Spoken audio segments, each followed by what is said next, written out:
Sebastian Morgan walked into an auditorium filled with humans of all races. "Everybody settling in?" he asked, his voice amplified by the room's speakers. "Pretty nice, huh?" The room was filled with laughter. "This cruise ship will be your new home for the foreseeable future," he said. "Here you will be safe, provided for, and very, very comfortable. However, for every privilege there is a price. You, my little songbirds, will have to sing for your supper." He paused to let the mostly good-natured groans to subside. "We are at war," he said in a serious tone. "In war, battles are won by guns and ships. War, however," he said, a wicked smile, "is won by breaking your opponent's will to fight. That, my friends, is where we come in. Those of us in media, in the arts, music, even fashion and design, we have a weapon every bit as powerful as a gun or a warship. We can directly strike our opponent's will while we protect and sustain the will of our own people." He started to pace. "That is our job. That is our mission. That is our duty to that most holy of all things, the survival of our people. Their ships and their guns will give our fellow man might. We will give them strength." He turned to face the crowd. "When this disaster befell us, I'm sure many of you felt completely powerless as I did," he said meekly. "I asked myself, I'm just an artist. What can I do? I'm weak, helpless. How can I do anything? They are killing each other in the streets. What am I going to do? What can someone as weak and powerless as myself possibly hope to accomplish?" He pointed at the crowd. "We are not weak. We are powerful. We don't hold a rifle in your hands. We don't captain a warship. We are a fucking nuke, and together we will shake this federation to its very soul." He smiled as the room filled with cheers. This felt right. This is what he was created for. This is what he was born to do. "Propaganda is a dirty word to many," he said. "And maybe it should be. Propaganda kills. It's a weapon every bit as deadly as a sword or a rifle or a nuke. It is, however, our weapon, and we will wield it. We will cut at the very heart of our foe with our words, our songs, our videos, even our pictures. Our words will give our people strength during the dark days ahead. Our words will determine the truth and the history of our fight. Our words will define us, if we do our jobs right." He pulled out a tablet. "So, let's roll up our sleeves and get started. We have no time to lose." Sebastian tapped the tablet. The Confederacy of Sol appeared behind him. "This, as many of you already know," he said, "is the flag of the Confederacy of Sol. It represents the confederacy of great clans, led by my grandmother, Jessica Morgan, during the final days of the Sol Wars. That same confederacy forms the backbone of the forces that stand with us today. However, it has been decided that this symbol and this name are no longer relevant. We no longer fight for Sol. We don't even care about it. We fight for our very survival." He paused and then grinned.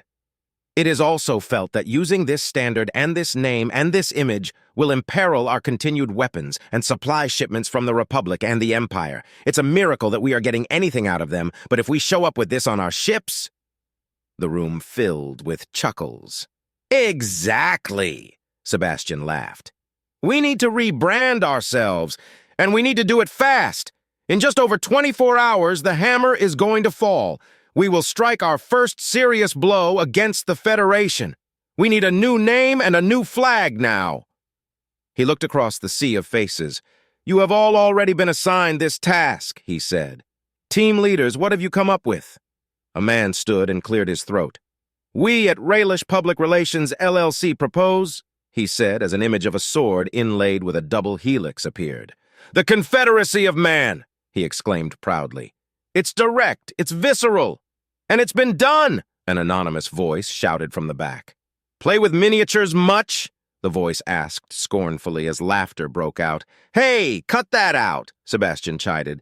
"This is a creative space, and we should provide a supportive and nurturing atmosphere. At the very least, we need the basics of decorum, but—" Sebastian winced. "Yeah, we can't use that. Next. How about the Human Alliance?" A young woman piped up. "Sorry, Multimedia Team B here," she said sheepishly. "Nobody is using the term alliance right now." "Interesting," Sebastian mused. "Where is the flag?"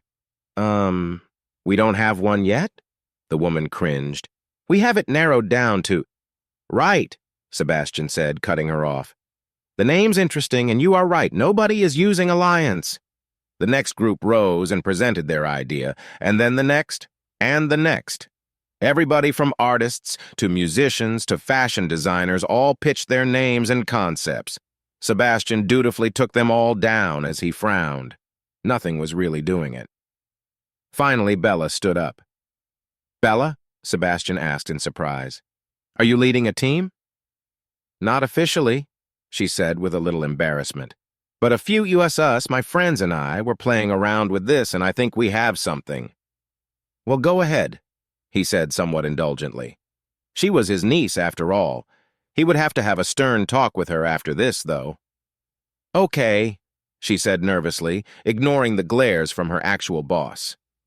"We got to talking, and we think this whole man and humanity thing might be too constraining. I mean, did you read about where that Terran hacker team hit? Those Karst? They are assholes. What they do to their people, it's just wrong. Then there were the Zoosh before that. Who else is out there? Who else has been screwed over, stepped on, ignored, left to die? We need to think about expanding our subscribers. Right now, it's just our party. But maybe we want to invite the guys from the other dorm? That's when the party really starts rocking." "Interesting," Sebastian exclaimed as mutters broke out in the auditorium. "Kay," she said breathlessly. "So what do we all have in common?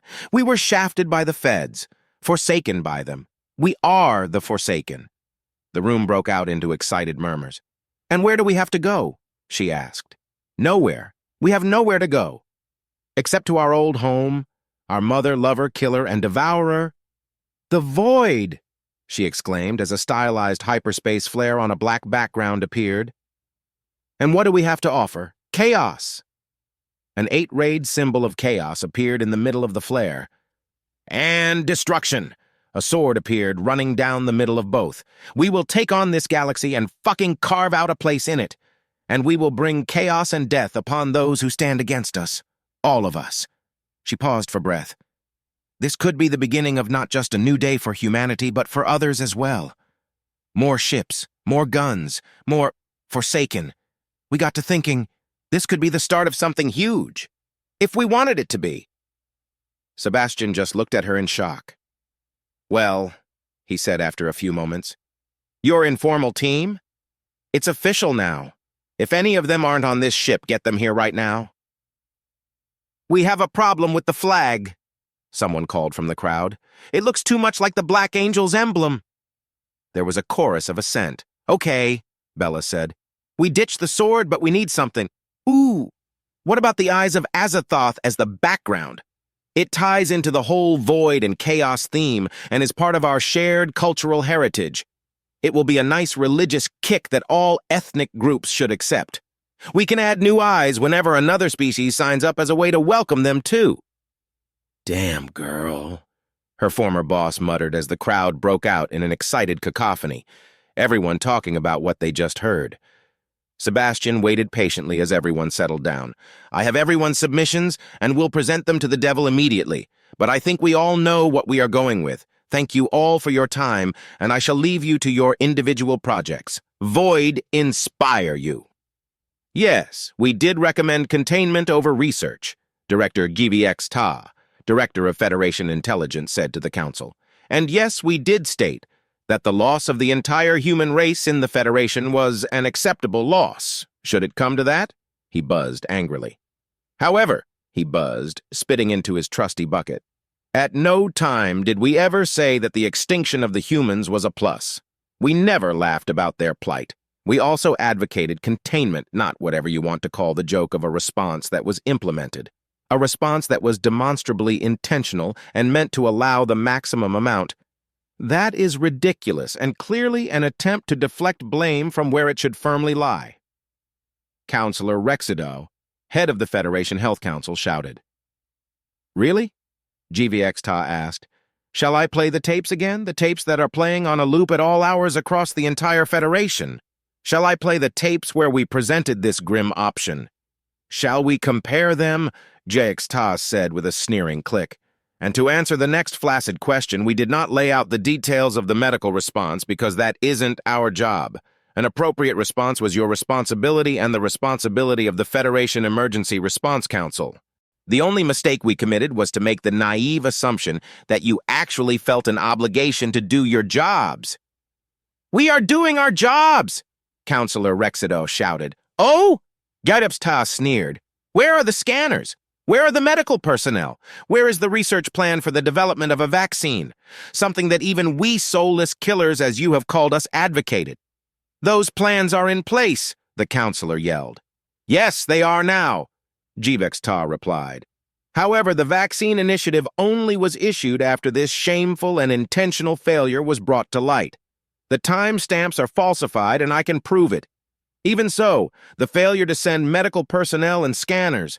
We can't risk the lives of our people until security. Yes, now, Gytupsta clicked, but if you had actually performed your duties rather than indulge in your own hate, safety wouldn't be a concern, would it? Counselor Rexido just spluttered in reply. In the interests of transparency, Gytupsta buzzed, we have, using the powers granted us under the Federation State of Emergency Protocols, initiated a criminal investigation concerning matters involving this whole incident, specifically investments made by members of the relevant councils and other, that is abusing your charter, Counselor Rexido screamed. We will not stand for, and we will, Gytupsta continued shouting over him. In the interests of restoring stability, release the results to the public as allowable under those same protocols. I wonder how your voters will respond, Counselor. I call for the immediate arrest of... The counselor started to scream before his mic was cut off. I don't think that will be necessary, the Prime Minister said calmly. You have made your point, Director. As is my prerogative under those same protocols, I am ordering you to cease your investigation and hand all of your current findings to the Council of Justice, where they will continue your fine work. Gytupsta buzzed angrily and spat into his bucket. I assume you brought your investigation up for a purpose, the Prime Minister continued. What actions do you wish to attempt to force us to undertake? Follow Jessica Morgan's advice, Gytupsta replied calmly. It's the only way to restore stability before the humans undertake an armed rebellion. I will ignore the fact that you are so well informed concerning a private discussion between myself and Miss Morgan, the Prime Minister said calmly. However, as I already told her, we simply cannot allow the Federation to cave into the demands of a violent armed rabble, of which Jessica Morgan is clearly now a member. The Federation does not kneel to threats. It does not deal with terrorists. We have an entire federation of hundreds of worlds to manage. If we cater to the humans, we send a strong signal, the wrong signal, to countless malcontents across our entire federation. This we cannot allow. As your own department has observed, the humans are a minor population of little consequence as far as the bigger picture is concerned. We have no option other than to crush their uprising for the sake of the stability of the Federation. We cannot allow them to threaten the greater peace of our people. About that, Gytupsta replied. Our assessments have indicated that an insufficient force has been sent. These are humans we are talking about. If you are intent on crushing them, then you need to be prepared to play. They are a space-faring culture. As we speak, hundreds of vessels are descending upon the Raylesh and Zaran systems, as well as other major human population centers, including this very city. They are clearly... Federation Command assures us. You mean the same Federation Command that assured you of a bizquick victory against the Republic? Murmurs filled the council chamber. Order! The Prime Minister shouted, and then turned back to Gytupsta. If you review the number of troops and ships being deployed, you will see that more than a sufficient force is being dispatched. Federation Command is taking this very seriously. Yes, sufficient forces have been sent, Gytupsta buzzed as he spit out another healthy dollop of bile. For civil unrest. That's not what you're going to face. We feel we will be engaging a coordinated military force. Jessica Morgan is the equivalent of a general, and the houses that she commands should be considered fully equipped military commands. As our favorite reporter, Helena Sterling, has stated, they fought the Terrans with far greater success than anyone else, including the Empire. The only way we can crush what is about to happen is to pull Jessica Morgan's fangs. Make a deal with them. They don't have sufficient arms to field an army, the Prime Minister replied calmly. They don't have an armed fleet. Even more, their leadership is in disarray after being prematurely exposed. Even your intelligence reports have indicated Yes, yes, yes, GVS Ta buzzed impatiently, and we did report that. However, that was before we have observed very organized movements by those under Morgan's command. They aren't acting like they are in disarray. They are acting like they know exactly what to do. We find that disturbing in the extreme. A mob of ships returning to their home systems is hardly a coordinated anything, the Prime Minister replied. In fact, this is the perfect time to strike. We can seize their entire fleets on the ground. Federation Command has committed more than enough troops to put down even the most pessimistic projections. Geeks Ta let forth a gusty, buzzing sigh. The humans have an expression, pissing on a forest fire, he buzzed. If the meaning of that idiom isn't perfectly clear, it refers to a completely inadequate action. That is what we are doing. We are pissing on a forest fire. The director was a hard-scaled old eel. Not much rattled her. The humans? They frightened her. Why? Because she could see the threat they represented to all of us. I implore you, please don't prove her correct. These things. Don't provoke them any further, please. Make the sacrifices necessary to put out the little trash fire we are currently facing before it reaches the trees. Otherwise, while I appreciate your clever and colorful phrasing, this trash fire, as you so eloquently put it, is just that rubbish. We will stomp out the embers and we will restore order. Sigh, the director was right about you, you know, GVX Ta muttered. Fun with the Humans, the sequel, is hitting theaters near you. Hard. That will be quite enough, Director, the Prime Minister replied. The purpose of this emergency council meeting was to investigate the causes of the current civil unrest, not discuss strategy. You have answered all of our questions quite clearly. You may return to your duties. Oh, I'm gonna need a bigger bucket. High Bishop Dupree stepped in front of the pulpit. In front of him was most of the chosen. He took a deep breath. This was going to be interesting. He idly wondered if he would survive. Brothers and sisters, he said in a strong and clear voice, as you already know, we have been betrayed.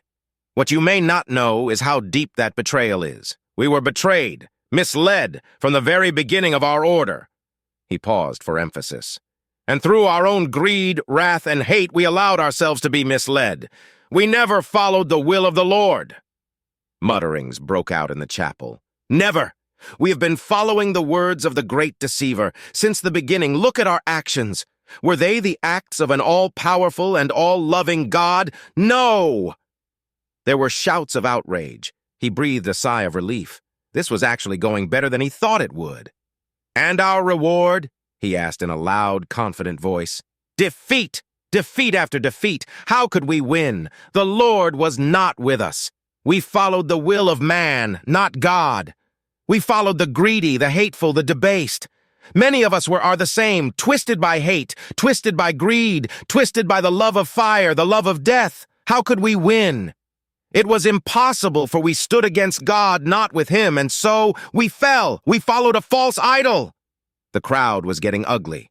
The inquisitors, the only armored and armed people in the chapel, shifted uncomfortably and gripped their weapons. But no more! High Bishop Dupree shouted. No more! Rejoice, for we have been shown the way! He screamed as he rammed his fist onto the pulpit. The Lord has sent us a divine messenger. He spoke through one of us, to us! A voice issued through powerful speakers, shaking the chapel as holographic images of battle appeared behind him. All children of God to me! A strong female voice called out. All children of God are under my protection. So saith the Lord. All children of the stars to me. You too shall find protection, for you are also children of the Creator.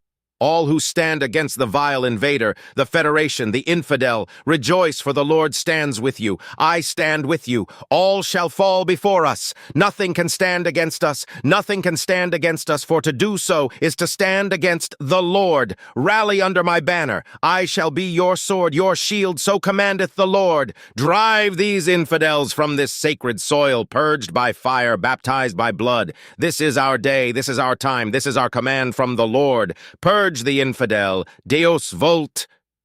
So saith the prophet, Michaela Vasquez. She wisely saw the error of our ways and stood not with us in our final days. The heretics said that this was cowardice, but she was no coward. She was wise. She slept, hiding her shameful past, our shameful past, until the Lord had a use for her.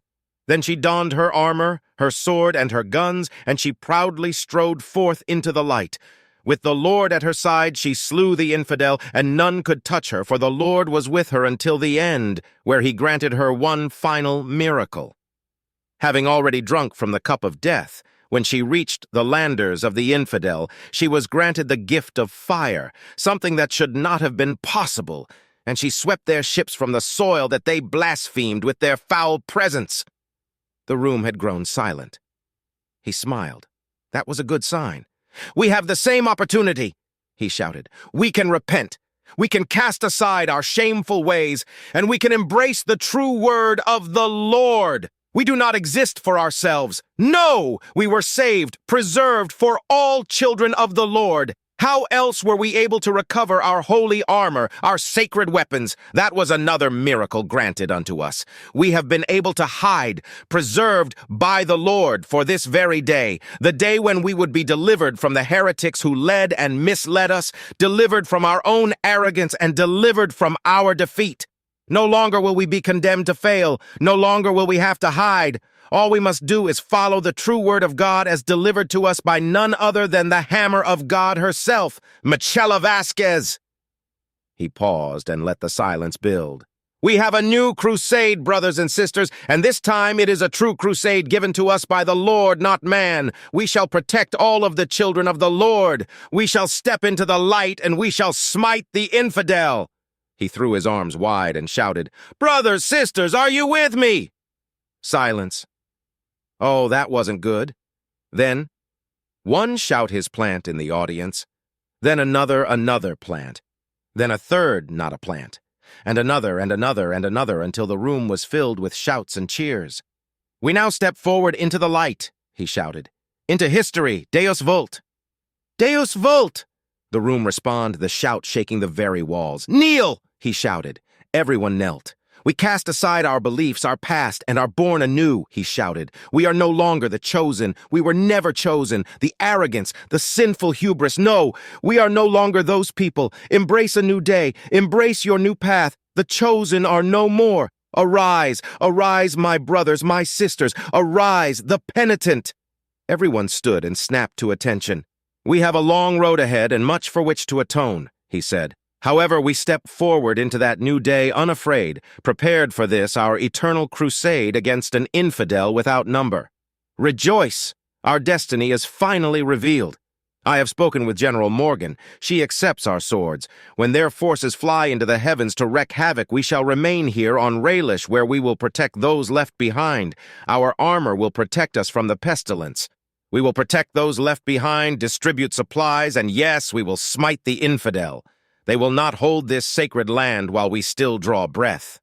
This is not the word of the Lord. This is the word of the general. However, it is fitting. We are ideally suited to this role, and we shall not fail. Not the general, but our fellow children of the Lord. My fellow penitent, our task is assigned. Our path is clear. We have much for which to atone, but we are strong. We will not fail."